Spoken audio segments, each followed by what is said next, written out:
Kahit inuubo na, ay sige pa rin sa ice candy si Elias. Hindi siya nauubusan ng matamis na yelo sa bibig kahit nasa gym o nagwo-work from home. Masyado kasing nakaka-addict ang lasa ng ice candy na nilalako sa labas. Parang may gayuma sa sarap. Sa isang araw ay nakakaubos siya ng 20 ice candy. Nang maubos ang stock niya sa araw na yon, bumaba na naman siya para hanapin si Aling Belinda. Ito ang suki nila sa naturang ice candy na may kakaibang tamis at sarap. Namakyaw uli siya ng 50 piraso ng ice candy. Mayroong buko, orange, strawberry, at mango flavor. Tuwang-tuwa naman ang tendera habang binabalot ang mga ice candy niya. Tamang-tama, huling mga stock ko na to ngayon. Makakauwi na rin ako. Sabi pa ng Ali, sabay abot ng malaking plastic sa kanya.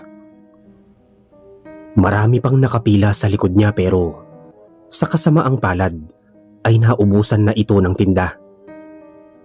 Kaya naman nangako ang Ali na maagang babalik bukas at mas dadamihan pa nito ang gagawing ice candy. Hays, buti na lang nakahabol pa ako. Anas ni Elias habang bitbit ang mga ice candy patungo sa kondo niya. Inilagay na niya sa freezer ang mga yon. Pagkatapos ay kumuha lang ng isa. Saka niya ipinagpatuloy ang trabaho sa harap ng computer habang may nginunguyang ice candy sa bibig. 2 araw na ang itatagal nun kay Maverick. At least hindi na niya kailangang makipagsiksikan muli bukas at sa susunod pang mga araw. Napakapatok kasi ng ice candy ni Aling Belinda. Laging pinagkakaguluhan. Maaga ring nagkakaubusan. Ayaw na ayaw pa naman niyang nakikipagsiksikan, lalo na kapag nakikita niyang pinapakyaw ang paborito niyang buko at mango flavor. 1 linggo na rin ang lumipas mula nang maging kabilang siya sa mga suki ni Aling Belinda. Parang hindi kumpleto ang araw niya hanggat hindi nakakapakyaw sa mga ice candy nito. Nahinto lang siya sa kinakain nang tumawag na ang isa sa mga kliyente niya. Ngunit sa kalagitnaan naman ng pag-uusap nila, bigla na lang siyang naubo. Nais man niyang baliwalain ngunit habang tumatagal, lalong nangangati ang lalamunan niya. Napilitan na tuloy siyang magpaalam saglit sa kausap para kumuha ng tubig sa rep. Akala niya giginhawa na siya kapag nakainom ng tubig. Subalit hindi nahinto ang pag-ubo niya. Parang lalo lang nangati ang lalamunan niya dahil sa pag-inom. Kahit anong gawin niya, hindi talaga mawala-wala ang ubo niya. Napilitan na tuloy siyang mag-excuse sa kliyente at nagsabing masama ang pakiramdam niya. Kaya sa ibang araw na lang sila mag-uusap. Hindi alam ni Maverick kung bakit bigla na lang siyang inubo ng ganoon. Napilitan tuloy siyang itigil ang lahat ng trabaho niya. Medyo gumaan lang ang pakiramdam niya nang pumatak na ang gabi. Sa mga oras na yon, nakakahinga na siya ng maluwag. Ngunit pasumpong-sumpong pa rin ang pag-ubo niya. Kaya hindi na siya nauubusan ng tubig sa kanyang tabi. Nakakalimang bote na siya magmula kaninang hapon. Hindi na tuloy siya nakakain ng ice candy niya. Kanina pa hinahanap-hanap ng dila niya ang tamis nito subalit dahil sa pag-ubo-ubo niya, halos wala siyang makain na kahit ano ngayon. Lalo na kung malalamig at matatamis. Hihintayin na lang muna niyang huminto ang pag-ubo niya. Mabuti na lang kinabukasan. Nawala na ito. Ngunit sa kasamaang palad naman ay nagkaplema na siya. Kaya pagkatapos ng trabaho niya sa umaga Saglit siyang umalis ng bahay para bumili ng gamot sa labas.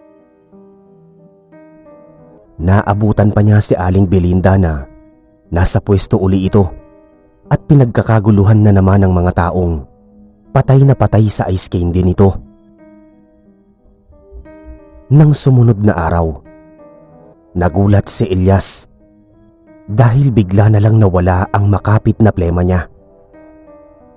Ganap nang lumuwag ang paghinga niya at nawala na lahat ang pag-ubo niya. Hindi na nga niya nagalaw ang gamot na iniinom niya. Yun nga lang, pagkabalik niya sa banyo para umihi doon, ay nagulat siya sa nakita. Lahat ng plemang idinura niya nitong mga nakaraang araw ay nagbalik doon. Sinubukan pa niyang buhusan yun ng isang balde ng tubig. Lumubog naman ang mga plema. Ngunit makalipas lang ang ilang sandali, biglang nagbalik ang mga ito. Napakamot siya ng kanyang ulo. Mukhang barado pa yata ang banyo niya. Napilitan tuloy siyang magtawag ng maintenance staff sa kondo para ipaayos ito. Mga bandang hapon yun nang dumating na ang mag-aayos sa kanyang palikuran. Hinayaan na niyang gawin nito mag-isa ang trabaho doon. Nanumbalik siya sa sala para i-enjoy ang kanyang libreng oras. Lalo't maaga siyang natapos sa trabaho ng araw na yon. Nagbalik uli siya sa pagkain ng ice candy. Ilang araw din niyang iniwasan ng matatamis at malalamig para mapabilis ang paggaling niya. Parang naging droga na nga ang ice candy na ito sa kanya. Dahil tuwing iniiwasan niya, ay lalo pa niyang hinahanap-hanap. Isang oras ang itinagal bago natapos ang stop sa trabaho nito. Bago pa ito umalis ay sinubukan pa niya itong oferan ng ice candy niya. Pero ngumiti na lang ito at nagsabing bawal daw ito sa matatamis. Kaya naman siya na lang din ang kumain ng lahat ng yon. Sa awa ng nakatataas, ay hindi na nagbalik ang ubo niya. Kahit nakakasampung ice candy na siya sa araw na yon. Naging masarap pa nga ang tulog niya pagsapit ng gabi. Ngunit kung gaano katamis ang kanyang panaginip kagabi, ganoon naman kapait ang kanyang pakiramdam sa kanyang paggising. Sobrang taas ng lagnat niya at napakapait din ng panlasa niya. Napansin din niya na hindi siya makatayo sa labis na panghihina ng katawan. Para bang hindi niya maramdaman ang mga paa niya. Nais man niyang idura ang napakapait na panlasa, ay hindi niya magawa. Kaya unti-unti itong naipon sa bibig niya. Hindi na siya nakatiis. Napilitan na siyang iluwa ang naipong mapait na laway kahit nakahiga siya. Bumulwak pa yun sa gilid ng unan niya. Saka siya napaubo sa sobrang pait. Habang sinusubukan niyang itayo ang sarili, hindi na niya namamalayan ang unti-unting pagbalik ng mga plema niya sa inidoro.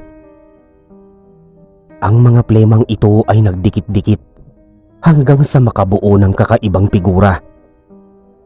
Pagkuway biglang gumagapang paakyat ng inidoro hanggang sa bumagsak sa sahig. Parang may sariling isip na gumagapang ang nagkabuo-buong plema patungo sa kanyang silid. Hindi na kinakailangang buksan pa ng mga ito ang pinto dahil nagawa na nilang makalusot sa ilalim pa lang nun. Wala nang kamalay-malay si Elias sa plemang nakapasok sa kwarto niya. Patuloy pa rin niyang ibinabangon ng sarili. Kahit sa huli ay bumabagsak lang siya dahil sa labis na panghihina. Sinubukan na lang niyang damputin ang cellphone sa tabi para makahingi ng tulong. Buti na lang ay naigagalaw pa niya ang mga kamay kahit papaano. Ngunit pagkahawak niya sa cellphone, laking gulat niya dahil hindi na niya ito mabuhat-buhat. Nagagalaw lang niya ang mga kamay ngunit Pati ang mga ito ay nawalan na rin ng puwersa, gaya ng kanyang mga paa. Wala na siyang nagawa kundi ang magsisigaw. Yun na lang ang tanging kaya niyang gawin. Pinakawalan niya ang pinakamalakas na sigaw sa pagbabaka sakaling may makakarinig sa kanya. Hindi siya tumigil sa pagsigaw hanggat hindi nakakarinig ng kahit anong reaksyon mula sa labas. Ngunit ilang saglit lang, nahinto siya sa pagsigaw nang biglang lumitaw sa bandang gilid niya ang isang nilalang nagawa sa plema ang buong katawan. May mga mukha ito na dikit-dikit at naggalat sa buong bahagi ng katawan nito. Nanlaki ang mga mata niya at mabilis na nikip ang kanyang dibdib. Nanginig ang kanyang mga labi at parang sasabog ang utak niya. Larawan siya ng pagkagimbal habang unti-unting lumulukob ang taong plema. Habang tumatagal ay palaki ito ng palaki at halos sakupin na ang buong paningin niya. Bigla ring naglabas ng iba't ibang emosyon ng mga mukha nito sa iba't ibang parte ng katawan. "Tulong! Saklono!" Halos maubusan na siya ng boses sa kakasigaw, ngunit wala pa rin pumapasok sa kwarto niya. Bago pa siya makasigaw muli, biglang sumabog ang taong plema sa kanyang harapan. Nagkalat ang likidong katawan nito sa buo niyang katawan. Halos maubos siya sa sobrang baho at langsa ng lasa. Ngunit hindi nagtagal. Ang mga plemang ito ay unti-unting sinunog ang katawan niya. Parang likido na unti-unting nilusaw ang kanyang balat at sagad hanggang buto. Biglang bumukas ang pinto ng kanyang kondo. Dalawa sa mga kapitbahay niya sa kondo ang nakarinig sa kanya at naglakas loob na pumasok. Ngunit pagkarating nila sa kanyang higaan, ganoon na lang ang pagbaliktad ng kanilang mga sikmura nang makita siya na dahan-dahang nalulusaw habang sumisigaw. Sa pagkakataong yun, ang mga sigaw niya ay wala na halos nililikhang boses dahil pati ang boses niya ay nilulusaw na rin. Sa sobrang takot ay napalabas din agad ng kwarto ang dalawa at hindi na nagtangka pang lumapit sa kanya. Wala nang nagawa si Elias. Hinintay na lamang niya ang pagkalagot ng hininga habang patuloy siyang nilulusaw ng sariling mga plema. Sa loob ng mga buwang lumipas, palaging laman ng mga balita ang kakaibang sakit na kumakalat sa iba't ibang lugar. Isang kakaibang ubo ang di umano'y dumadapo sa mga tao. Sa una ay aakalaing normal na ubo lang ito na agad ding nawawala pagkaraan ng ilang araw kahit hindi inuman ng gamot. Ngunit oras na mawala ang ubong yon, doon na humuhudyat ang kamatayang paparating sa dinapuan ng sakit na ito. Ayon sa mga nakasaksi, ang bawat mga plemang dinudura ng mga biktima ay hindi nawawala o lumulubog sa kung saan man nila ito idinura.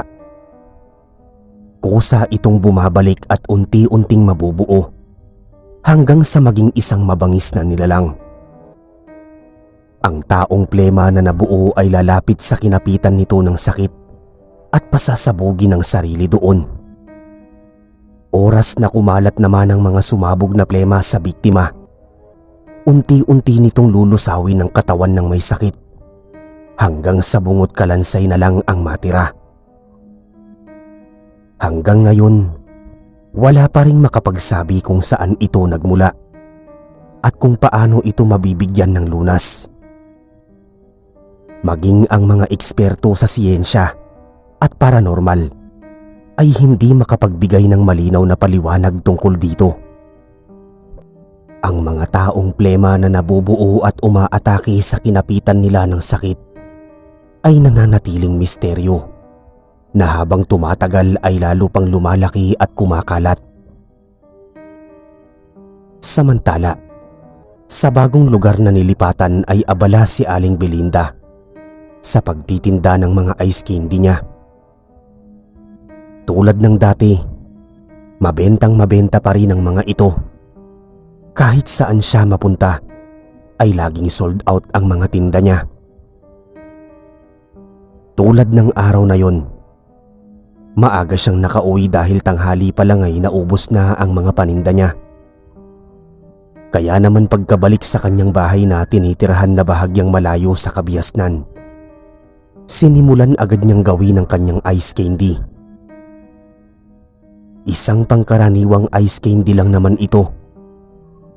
Ngunit ang isang sangkap na naiiba ay ang kakaibang ritual na kanyang isinasagawa para mabuo ang kimikal na inihahalo niya sa mga ito. Ito ang tunay na nagpapasarap sa kanyang ice candy. Ang ice candy na may kulam.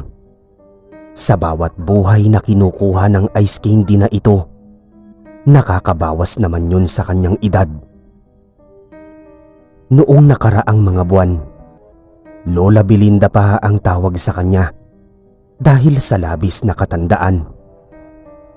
Pero nitong mga nakaraang linggo lang, Aling Belinda na lang ang tinatawag sa kanya dahil medyo bumata siya ng bahagya. Ngunit ngayon, mukhang wala nang magtatawag ng Ali sa kanya dahil mas lalo pa siyang bumata. At hindi niya titigilan ang malagim na negosyong ito hanggat hindi siya nakakabalik sa dating edad at pangangatawan na gusto niya. Nang sumunod na araw, mahaba muli ang pila sa kanyang pwesto. "Ate Belinda, pabili nga po ng 5," sabi ng bago niyang customer. Magiliw namang hinarap ni Belinda ang mga customer niya. Hinihintay lang niyang masold out ang mga ito dahil yun na ang huling araw niya sa negosyo. Dahil sa wakas, nagbalik dalaga na muli siya. At tulad ng dati, 80 taon pa ang kailangan niyang hintayin bago magbalik sa negosyong yun para bumata muli. "Ice candy, bili na kayo mga suki."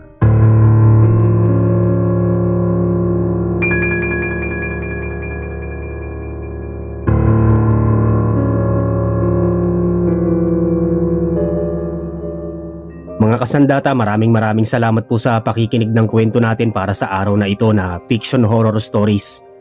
Sana po ay nagustuhan ninyo. Sa mga hindi pa po nakakapag-subscribe dito sa side channel natin na dating Mark Horror Stories, ngayon po ay pinalitan ko na ng pangalan. Na Pagsapit ng Gabi Horror Stories. Sana po ay masuportahan nyo rin. Doon po sa mga hindi pa nakakapag-subscribe, sana po ay makapag-subscribe na po kayo. Muli po, ako po si Mark, ang inyong narrator, ang boses sa likod ng mga kwento dito sa channel.